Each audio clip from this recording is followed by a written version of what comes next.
Welcome to ABC 123 Trader. All forms of trading carry a high level of risk, so you should only speculate with money you can afford to lose. You can lose more than your initial deposit and stake. Please ensure your chosen method matches your investment objectives. Familiarize yourself with the risk involved, and if necessary, seek independent advice. U.S. Government required disclaimer, Commodity Futures Trading Commission. Trading financial instruments of any kind, including options, futures, and securities, have large potential rewards but also large potential risk. You must be aware of the risk and be willing to accept them in order to invest in the options, futures, and stock markets. Don't trade money you can't afford to lose. Good morning, everybody. This is Mike here from ABC 123 Trader. I haven't done a video in quite a while. It's almost 10 minutes before the open, and what I'm going to be doing this video today is about, someone asked me a trading question, and to try to simplify things, because I have lots of indicators and everything, and they wanted to know how to use volume profile. And the easiest, everybody has different methodologies, but the easiest methodology I use, and I'll reset some of these. I'll reset all my drawing objects, and I'll show you what I look for. What I do to find support and resistance levels. So just before I go back here, this was from this point forward, this was probably the inflation numbers report. So the market crashed, still trying to go down, so you look to the left always to trade the right, and you see your bottoms and tops. But what you do is, I'm just using a market cycle, time scan, and also time scanner. But what you can do to find support and resistance levels, just give me a second here, so we still got a ways to go. Okay, what you want to do is, you can do it different ways. One of the simplest ways to find support and resistance levels is go through the Asian session, go through, and that loads up the English session,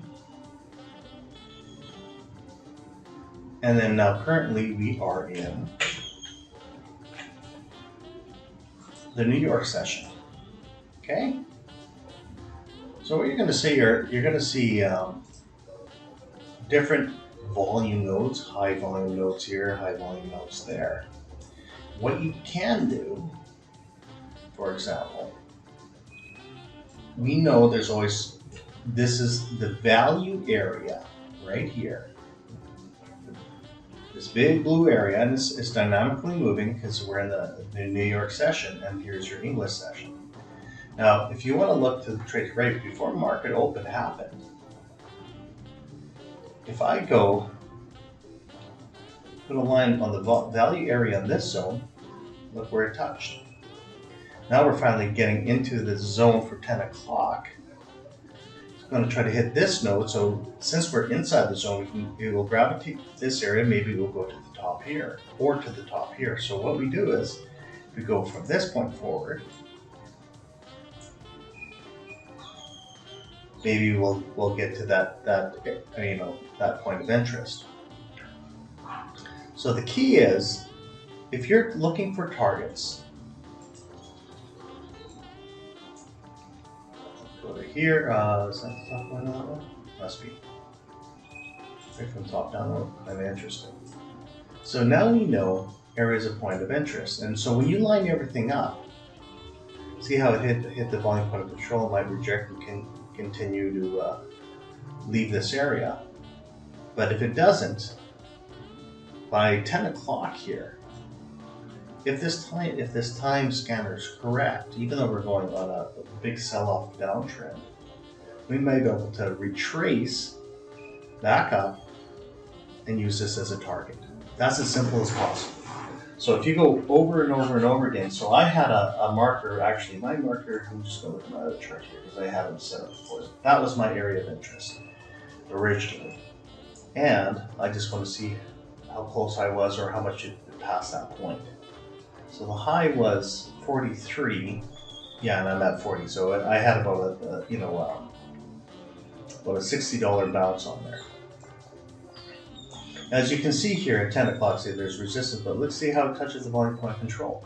So what I'm going to be doing is around 10 o'clock, after 10 o'clock, I'm going to see if we're outside of this range, which we are, and I might not even take any trades until I get back to the range of the volume point control. See how this thing dropped again? So what I will do, do I have any down there? No, not yet. There we go. So what it can do is it can bounce in here, tap off, continue down, continue down, continue down until they find a bottom for a reversal. And then what I taught you before is what it will do is it will have to fill in this gap probably up to here, because this is where the first drop for the stop volume. It will eventually get up to here and maybe reverse again if it's on a continuous downtrend. And that's about it. And it's a short and quick video. If it does at 10 o'clock, I'll just wait another minute or two to see what the price action is going to happen. If it's going to continue to go down, we'll look to the left, find if there's any more sweet spots. We're at 46 there, so no. So we're at 12,050. So as you can see, this was the last resistance point. And then a few weeks ago, I did another video about these are other areas of interest where I'm thinking ultimate targets will eventually retrace down to, maybe retrace down to before a bounce again. And that was on the long-term time frames of the weekly or the monthly bars. So let's see what happens at 10 o'clock. See if I can get a buy-in. And then I can use one of these as a target to go up. So what I'll do, 10 o'clock's kicking in, so she really exploded down, so I don't really have anything there. But what I'm going to do is I'm going to go buy bid for fun. Order filled. So 165, 120,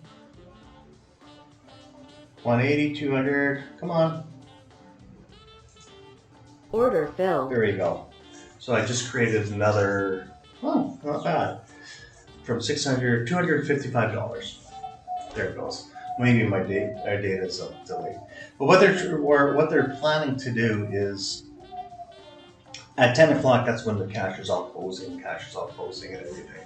So even though I'm taking a quick scalp for a few seconds, because it is 10 o'clock right in the hour, I just want to see if it would just do a quick pull down. I really wanted to actually put the order right on the line. I was a little late when I was doing this video. And see how far it will go. But right now, after it shakes out, we're going to find out if it's going to continue to go down, or if it starts pulling up. I will use this as a target or this as a target. All these lines here on a longer time frame. I will watch my time scanner from 9:40. This was the perfect trade here. 10 o'clock could be, but we're going against a trend, so this could be just a holding pattern. 10:30 could be another sell-off, and then 11:35 might be the bottom.